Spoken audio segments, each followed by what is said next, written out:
반갑습니다. 6월 19일 토요일 새벽을 깨우고 주님 앞에 나오신 우리 성도님 한 분 한 분 주님의 이름으로 환영하고 축복합니다. 이번 한 주간도 수고 많이 하셨는데요. 예배를 위해 기도하시겠습니다. 하나님 아버지, 이번 한 주간도 주의 은혜로 지켜주셔서 감사합니다.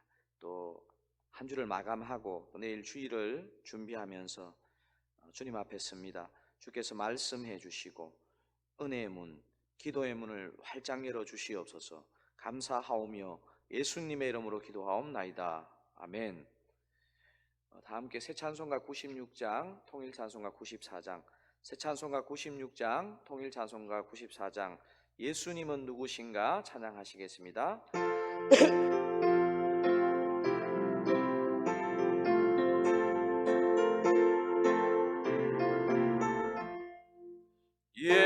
예수님은 누구신가 우는 자의 위로와 없는 자의 풍성이며 천한 자의 높음과 잡힌 자의 노임되고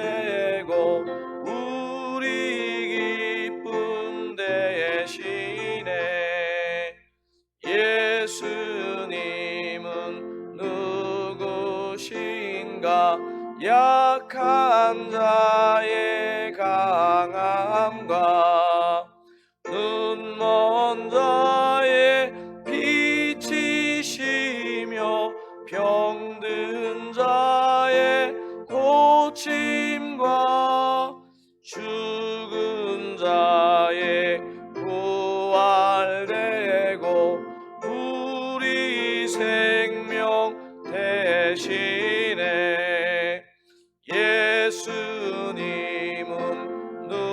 누구신가 주한 자의 정함과 죽을 자의 생명이며 죄인들의 중보와 멸망자의 구원되고 우리 평화 대신에 예수님은 누구신가 온 교회의 머리와 온 세상의 구주시며 모든 왕의 왕이요 심판하실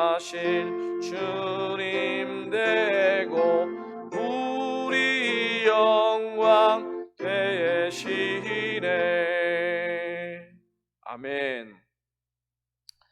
제가 얼마 전에 어떤 목사님 만나서 교제를 했는데 그 목사님 어려운 교회 부임해 오셔서 참 수년 동안 많이 기도하시면서 교회가 참 건강하게 세워져 가고 있는데 제가 비결이 뭔지 물어봤습니다. 그러니까 그 목사님이 그냥 주저없이 한 말씀 이렇게 하시더라고요. 자기 목사인 자기 자신이나 교회 성도님들, 교회의 머리가 예수님입니다 하는 이것을 일관되게 생각하고 전했고 또 그렇게 교회가 갔는데 교회가 자꾸 회복되더라, 이런 얘기가 기억이, 오늘 이 찬양 부르는데 기억이 납니다. 우리 서울 장로교회도 담임 목사나 성도님 한 분 한 분의 이 교회의 머리가 예수님인 것을 인정하면서 그렇게 간다면 우리의 삶도, 우리 교회도 그렇게 은혜를 누릴 줄로 믿습니다. 오늘 우리에게 주신 하나님의 말씀은 잠언 26장 1절에서 16절입니다. 제가 가진 성경으로는 940면에 있습니다. 다 찾으시면 잠언 26장 1절을 제가 여러분이 2절 그렇게 교독하시겠습니다. 제가 1절 읽겠습니다. 미련한 자에게는 영예가 적당하지 아니하니 마치 여름에 눈 오는 것과 추수 때에 비 오는 것 같으니라. 까닭 없는 저주는 참새가 떠도는 것과 제비가 날아가는 것 같이 이루어지지 아니하느니라. 말에게는 채찍이요 나귀에게는 재갈이요 미련한 자의 등에는 막대기니라. 미련한 자의 어리석은 것을 따라 대답하지 말라. 두렵건대 너도 그와 같을까 하노라. 미련한 자에게는 그의 어리석음을 따라 대답하라. 두렵건대 그가 스스로 지혜롭게 여길까 하노라. 미련한 자 편에 기별하는 것은 자기의 발을 베어버린가 해를 받은가 같으니라. 저는 자의 다리는 힘없이 달렸나니 미련한 자의 입의 잠언도 그러하니라. 미련한 자에게 영예를 주는 것은 돌을 물매에 매는 것과 같으니라. 미련한 자의 입의 잠언은 술 취한 자가 손에 든 가시나무 같으니라. 장인이 온갖 것을 만들지라도 미련한 자를 고용하는 것은 지나가는 행인을 고용함과 같으니라. 개가 그 토한 것을 도로 먹는 것 같이 미련한 자는 그 미련한 것을 거듭 행하느니라. 내가 스스로 지혜롭게 여기는 자를 보느냐? 그보다 미련한 자에게 오히려 희망이 있느니라. 게으른 자는 길에 사자가 있다, 거리에 사자가 있다 하느니라. 문짝이 돌저기를 따라서 도는 것 같이 게으른 자는 침상에서 도느니라. 게으른 자는 그 손을 그릇에 넣고도 입으로 올리기를 괴로워하느니라. 게으른 자는 사리에 맞게 대답하는 사람 일곱보다 자기를 지혜롭게 여기느니라. 제가 분당 우리 교회 청년부 디렉터로 섬길 때 큰 교회다 보니까 이제 디렉터인 저와 우리 사역자들이 교역자 면접할 일이 종종 있었습니다. 담임 목사님이신 이찬수 목사님 정말 설교를 잘 하시는 분이거든요. 근데 저는 그 이 목사님 밑에서 사역하는 동안 이 목사님이 설교하시고 이번 설교는 진짜 내가 마음에 들었다 이렇게 말씀하시는 것을 한 번도 들어본 적이 없습니다. 제가 보니까 성도님들 다 은혜 받으시고 저 같은 부사역자들도 야 저렇게 많은 바쁜 사역 중에도 어떻게 저런 묵상이 나오실까 이런 감탄이 예배 때마다 나왔는데도 불구하고 이 목사님 당신 자신은 화요일 교역자 미팅 때마다 자신의 설교에 대해서 참 한탄하시는 그런 고백을 하시는 경우가 많았습니다. 이런 탄식을 제가 얼마나 10년 동안 많이 들었겠습니까? 그런데 저에게 참 대조되는 광경이 뭐였냐면 당시에 한 번씩 보게 되는 그 교역자 면접에서 제가 이 인터뷰하는 교역자들에게 꼭 해보는 질문이 하나 있었는데요. 전도사님, 목사님, 본인이 하시는 사역 중에서 뭐가 제일 자신 있으신가요? 이 질문은 제가 거의 했던 것 같습니다. 이 질문에 대해서 적지 않은 면접 보시는 교역자들이 이렇게 답을 했습니다. 저는 설교가 제일 자신이 있습니다. 그 교육자가 보내준 설교 파일을 이미 제가 듣고 면접을 하는데 이런 얘기를 하면 제 마음속에서 사실 이런 판단을 지울 수가 없습니다. 아니 설교 파일을 들어보니 별 것 없던데 설교가 제일 자신 있다고 하면 도대체 다른 사역은 어떻게 되는 거지? 이런 제 마음의 판단을 지워버릴 수가 없었습니다.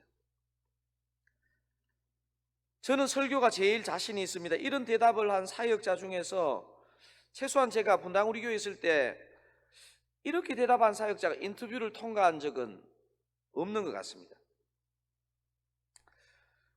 이런 현상이 그 인터뷰하는 교역자들 뿐이겠습니까? 많은 사람들이 자신이 조금 할 줄 아는 것을 가지고 매우 잘하는 것으로 착각하는 경우가 참 많다는 생각이 듭니다. 저와 여러분이 오늘 읽으신 잠언 26장 1절에서 16절은 여러분이 이렇게 쭉 읽어보시면 느끼겠지만 크게 두 개 주제를 다룹니다. 1절에서 12절까지 한 가지 주제가 나오고 13절부터 16절까지 해서 다른 한 가지 주제가 나옵니다. 1절에서 12절 읽으실 때 여러분 반복되는 단어를 발견하셨죠? 이 1절에서 12절 이 12절 중에서 두 번째 절 2절만 빼고 모든 절에서 나오는 단어가 있는데 그게 뭐냐면 미련한 자라는 단어입니다. 그래서 1절에서 12절은 미련한 자에 대한 얘기를 계속 해주고 있습니다. 13절에서 16절에서 반복되는 단어가 있는데 혹시 발견하셨나요? 게으른 자라는 단어입니다. 게으른 자라는 표현이 13절, 14절, 15절, 16절마다 사용되고 있습니다. 그러니까 저와 여러분이 오늘 살펴보는 이 본문은 미련한 자와 게으른 자에 대한 잠언의 메시지라고 할 수 있습니다. 미련한 자를 다루는 한 절 한 절이 묵상할수록 저와 여러분의 이렇게 뼈를 때리는 듯한 어떤 예리함이 들어 있습니다. 본문 1절과 8절을 읽어보시면 미련한 자에게는 절대로 영광이 돌아가지 않는다는 말을 반복하고 있습니다. 여러분 팔레스타인 기후에서 여름에 눈이 오는 것과 추수할 때 비가 오는 것은 기후상 불가능한 일이기 때문에 이 자연현상처럼 미련한 자는 아무리 노력해도 영예와 영광이 절대로 돌아가지 않는다는 것을 오늘 본문에서 말해주고 있습니다. 오늘 본문의 두 주제인 미련한 자와 게으른 자에서 잘 묵상해 보시면 잠언 기자가 공통으로 다루고 있는 내용이 있습니다. 자, 이 공통점을 어디와 어디에 두고 있느냐 하면 12절과 16절에 두고 있습니다. 그러니까 12절 그리고 16절 연이어서 한번 읽어보겠습니다. 내가 스스로 지혜롭게 여기는 자를 보느냐? 그보다 미련한 자에게 오히려 희망이 있느니라. 그 다음에 16절입니다. 이건 게으른 자에 관한 내용인데 구조가 비슷합니다. 게으른 자는 사리에 맞게 대답하는 사람 7보다 자기를 지혜롭게 여기느니라. 방금 읽으신 12절에서는 미련한 자를 다루고 16절에서는 게으른 자를 다루는데 공통점이 있다는 것입니다. 무슨 공통점이 있습니까? 자신을 지혜롭게 여긴다는 것입니다. 12절을 다시 한번 읽어보시겠습니다. 내가 스스로 지혜롭게 여기는 자를 보느냐? 그보다 미련한 자에게 오히려 희망이 있느니라. 참 이게 쉬운 듯하면서 어려운 말인데 이게 무슨 말입니까? 그러니까 미련한 자 중에서 가장 미련한 자는 뭐냐면 스스로의 부족함을 보는 게 아니고 스스로를 지혜롭게 여긴다는 사실입니다. 즉 가장 미련한 자가 누구냐? 자만하는 자이고 교만한 자라는 말입니다. 16절도 비슷한 의미가 그 안에 들어 있습니다. 제가 읽어보겠습니다. 게으른 자는 사리에 맞게 대답하는 사람 7보다 자기를 지혜롭게 여기느니라. 여러분 여기서 나오는 7이라는 숫자는요 히브리인들에게는 완전수입니다. 그러므로 사리에 맞게 대답하는 사람 7이라는 의미는요 모든 지혜자를 합친 그 완전한 지혜를 말합니다. 근데 얼마나 웃기느냐 하면 게으른 자가 모든 지혜자를 합친 그 완전한 지혜보다 자기를 더 의롭게 여긴다는 이 말도 안 되는 얘기를 지금 하고 있는 것입니다. 근데 여러분 잠언이 때로는 과장법을 쓰기도 하는데요 근데 사실 오늘 본문 같은 경우는 읽어보면요 저나 여러분의 삶의 현장에서 얼마든지 일어나는 현상입니다. 게으른 자에게 있을 수 있는 자만, 교만이 얼마나 무서운지를 지적하는 것입니다. 그래서 오늘 메시지를 한마디로 요약하면 이것입니다. 미련함과 게으름의 가장 큰 문제는 뭐냐면요, 자만에 빠지는 것, 교만에 빠지는 것이라는 것입니다. 아니, 더 확장해서 생각해 보면요, 사람에게 제일 무서운 게 뭐냐 하면 교만과 자만에 빠지는 것입니다. 저와 여러분이 안 그러고 싶지만 살다 보면 조금 미련해질 수 있습니다. 안 그러고 싶지만 때로는 우리가 게을러질 수 있지 않습니까? 하지만 우리가 조금 미련해지고 좀 게을러질 때라도 다른 것은 몰라도 자만, 교만은 받아들이면 안 된다, 이 말씀인 것입니다. 토요일 오늘 하루를 시작하시면서 주님의 은혜를 구하시고 어떤 일이 있어도 이 자만과 교만은 멀리 하시는 저와 여러분 다 되시기를 주님의 이름으로 축원드립니다. 우리 오늘 주신 말씀을 붙잡고 한번 기도하기를 원하는데요, 많은 말씀이 적혀 있지만 오늘 잠언 기자가 주는 뼈를 때리는 이 핵심 메시지가 뭐냐면요, 우리가 조금 미련할 수 있고 우리가 좀 게으를 수 있지만 우리가 정말 받아들이면 안 되는 것은 뭐냐면 자만과 교만이라는 것입니다. 우리가 오늘 또 한 주를 마무리하고 내일 주일을 준비하면서 이 메시지 붙잡고 사람이 지적해서가 아니라 우리 자신을 말씀 앞에 비추어 보고 돌아보고 또 마음에 찔리는 부분이 있으면 주님 앞에 회개하고 또 은혜를 구하고 지혜를 구하는 그런 기도할 수 있기를 원합니다. 우리 함께 합심하여 기도하시겠습니다. 주님, 그렇습니다. 우리가 안 그러고 싶지만, 제가 안 그러고 싶지만 참 마음이 굳어지고 미련할 때가 있습니다. 안 그러고 싶지만 게을러지고 정말 중요한 일에 힘을 못 쓸 때가 있습니다. 주님, 오늘 말씀을 통해서 우리가 조금 미련할 수 있고 조금 게으를 수 있지만 그럴 때라도 자만과 교만에 빠지지 않는 그런 복과 은혜를 허락하여 주시고 그렇게 우리를 일깨워 주시옵소서. 우리 서울 장로교회가 그러기를 원합니다. 우리 교회가 혹 조금 미련하고 게으를 때가 있더라도 그때 우리가 마치 뭔가 된 것처럼 그렇게 자만하거나 교만에 빠지지 않게 하여 주시옵소서. 주님, 그렇습니다.